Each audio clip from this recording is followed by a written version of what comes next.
चंदन कुमार और आप देख रहे हैं अंगवानी। पाठक साहब के अवकाश का चौथा दिन है आज। और आज के ही दिन ये भी खबर सामने आई कि शिक्षा विभाग के अफसर के पाठक ने अपने पद से इस्तीफा दे दिया है। तो अब आज की तारीख में स्थिति यह है कि पाठक ने इस्तीफा दे दिया है। सवाल यह है कि आखिर 24 घंटे में ऐसा क्या हुआ कि पाठक ने बीमार होने की अर्जी देने के बाद अगले ही दिन इस्तीफे का लेटर भी दे दिया। सोचिए, अगर इस्तीफा देना होता तो जिस दिन उन्होंने बीमार होने का लेटर दिया था उसी दिन इस्तीफा भेज देते, है कि नहीं।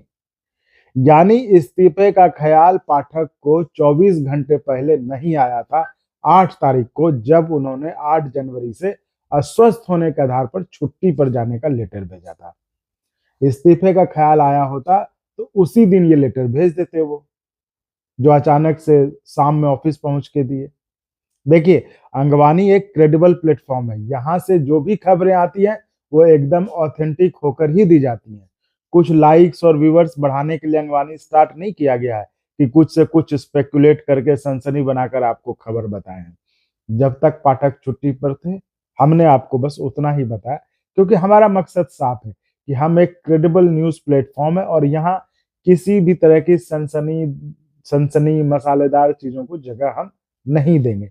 बाकी तो आपने देखा ही होगा लोगों ने क्या क्या नहीं बताया। उस 9 तारीख के बारे में तारीफों के पुल बांधे गए कि जब पाठक अचानक से शाम में शिक्षा विभाग पहुंच गए थे। तो अब जाकर पता चल रहा है कि जो वो 9 तारीख को जो अचानक से पहुंचे थे वो इस्तीफा देने पहुंचे थे विभाग में, जिसका लेटर अब पब्लिक में आया है। लेटर की तारीख भी 9 तारीख की ही है। यानी कि वो जो अचानक से ऑफिस पहुंचे थे वो इस्तीफा देने थे और शायद कुछ अपना जो भी होगा सामान लेने आए हो जो उनका कक्ष में उनके रखा हो।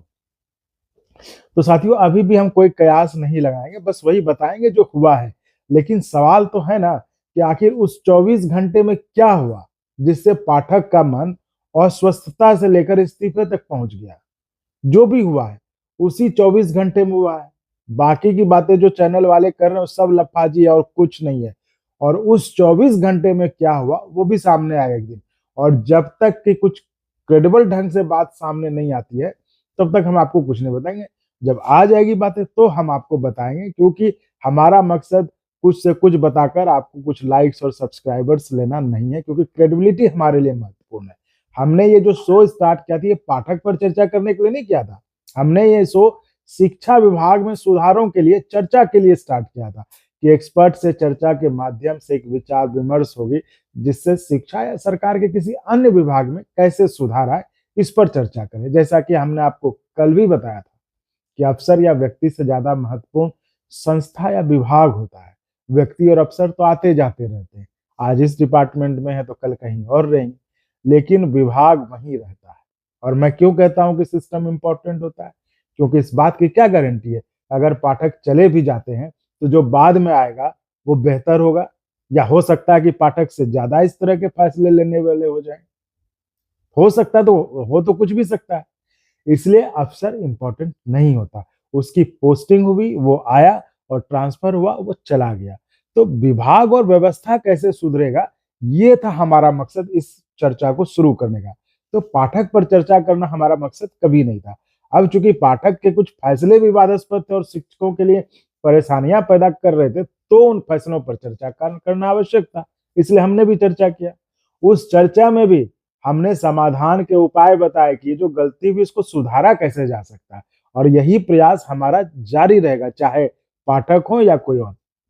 अब पाठक ने कई फैसले लिए जिसमें कई अच्छे भी थे। अब ऐसा नहीं था कि सब खराब फैसले ही थे, लेकिन खराब फैसलों की संख्या भी कम नहीं थी। उदाहरण के तौर पर अब ये देखिए, कड़कड़ाती ठंड में जहां पूरे नॉर्थ इंडिया में स्कूल बंद है, वहीं इस ठंड में बिहार में स्कूल खोले गए, जिसके कारण आपको रोज कभी शिक्षक तो कभी छात्र के बीमार होने की खबर मिलती है।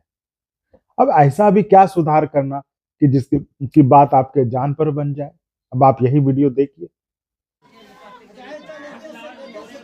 कैसे इस स्कूल में जो है एक बच्चा जो है बीमार पड़ गया और कैसे वहां पे आग जला, पुआल जलाकर जो है उस बच्चे को गर्मी देने की कोशिश की जा रही है। क्या जरूरत था, अगर बंद ही रह जाता जिस तरह नॉर्थ इंडिया में बंद, यहाँ भी बंद हो जाता है स्कूल, फिर खोल लेते। तो इस तरह के कुछ फैसले थे जो विवादास्पद थे, जो शिक्षक ही नहीं छोटे-छोटे बच्चों के लिए भी परेशानी का सबब बन रहे थे। इसलिए जो मैंने कहा ना कि हमारा मकसद पाठक पर चर्चा नहीं करना था, हमारा मकसद था कि कैसे चाहे शिक्षा विभाग हो या सरकार का कोई और विभाग, उसमें कैसे सुधार आए, उसमें एक्सपर्ट्स के ज़रिए उनके साथ चर्चा करके हम एक सार्थक चर्चा करें, जिससे कि सरकार के नुमाइंदे उसे देखें, उसे समझें, उनके लगे कि हाँ, ये बात सही है, तो उसको अमल में लाएँ। तो वही बात ना कि अब ऐसा भी क्या सुधार करना था कि बात आपके जान पर बन जाए। खैर, अपनी चर्चा जारी रहेगी, तो साथियों इस वीडियो में इतना ही। आपके पास भी अगर कोई विचार हो, कोई आइडिया हो, शिक्षा या सरकार के किसी भी अन्य विभाग की व्यवस्था में सुधार के लिए, तो आप हमें इस नंबर पर व्हाट्सएप मैसेज कर सकते हैं। आपके विचार हम पढ़कर सुनाएँगे ताकि जो ज़िम्मेदार लोग हैं, उन विचारों को अमल में लाएँ, जिससे एक पॉज़िटिव माहौल बने। कल मिलते हैं फिर, तब तक आप चैनल को सब्सक्राइब कर जो है अपने आस-पड़ोस रिश्तेदारों में चैनल को बढ़ाते रहें, ताकि हमारा जो प्रयास है, जो एक कंस्ट्रक्टिव क्रिटिसिज़्म के तहत चर्चा कर सुधार लाने का, उसको बल मिले। धन्यवाद।